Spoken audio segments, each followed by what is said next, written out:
दोस्तों, अक्सर हम डरावनी और रहस्यमयी घटनाएं सुनते आए हैं, लेकिन आज जो कहानी मैं आपको सुनाने जा रहा हूं, वो किसी सुनी सुनाई बात पर आधारित नहीं है।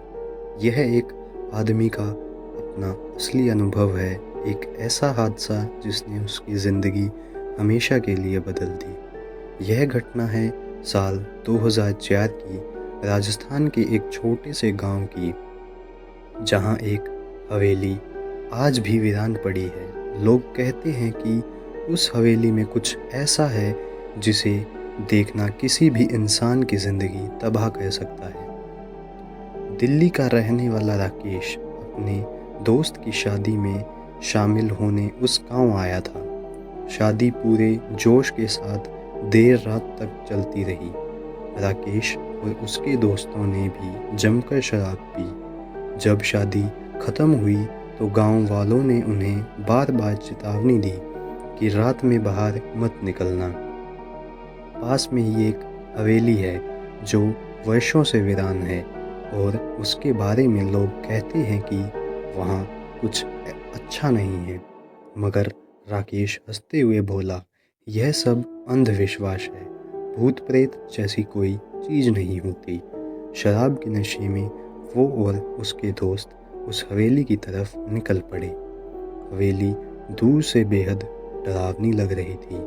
टूटी हुई दीवारें, झुके हुए दरवाजे और ऊपर चमकता हुआ पूरा चांद। अंदर पहुंचने पर ठंडी हवा का एक झोंका आया जिसने सबकी रूह तक जमा दी। हवेली की दीवारों पर धूल पर मकड़ी के जाले थे और पुराने चित्र टंगे थे जिनकी आंखें अधूरे में चमकती सी लग रही थी। अचानक भीतर से पायल की बहुत हल्की सी आवाज़ सुनाई दी। दोस्तों ने तुरंत बाहर भागने में ही भलाई समझी, मगर राकेश जिद्द स्वभाव का था। उसने सोचा, मैं देखकर ही रहूँगा कि सच क्या है, और इस तरह वह अकेला हवेली के अंदर रह गया। जैसे ही वह अकेला हुआ, हवेली का माहौल बदलने लगा। दीवारों पर टंगे चित्र धीरे धीरे हिलने लगे और ऐसा लगा जैसे उनमें बनी आंखें उसकी तरफ ही घूर रही हों। तभी बच्चों के रोने की आवाज़ पूरे हॉल में गूंज उठी। राकेश कांपते हुए उस आवाज़ की तरफ बढ़ा।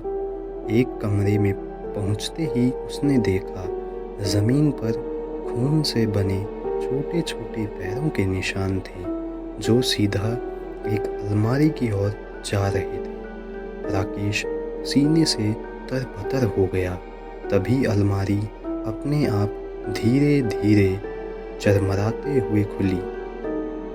अंदर सिर्फ एक गहरा अंधेरा था, लेकिन उसी अंधेरे से लाल साड़ी पहने एक औरत का साया निकलकर बाहर आया। उसके बाल बिखरे हुए थे और चेहरा धुंध से ढका हुआ था। वह धीरे धीरे राकेश की तरफ बढ़ने लगी। राकेश पीछे हटते हटते दरवाजे तक पहुंचा, लेकिन दरवाज़ा अचानक से अपने आप बंद हो गया। वह अंदर फंस चुका था। औरत की पायल की आवाज़ पूरे कमरे में गूंज रही थी। वह जैसे जैसे करीब आती, राकेश का डर उतना ही बढ़ता। आखिरकार वह औरत उसके सामने आकर खड़ी हुई और धीरे धीरे अपना चेहरा उठाया। राकेश का खून जम गया। उसका चेहरा पूरी तरह जला और फटा हुआ था। आंखें खाली गड्ढों जैसी थी जिनमें अजीब हरी रोशनी चमक रही थी। अचानक कमरे के बीच रखा झूला अपने आप तेजी से हिलने लगा। दीवारों से खून टपकने लगा और पूरा माहौल खौफनाक हो गया।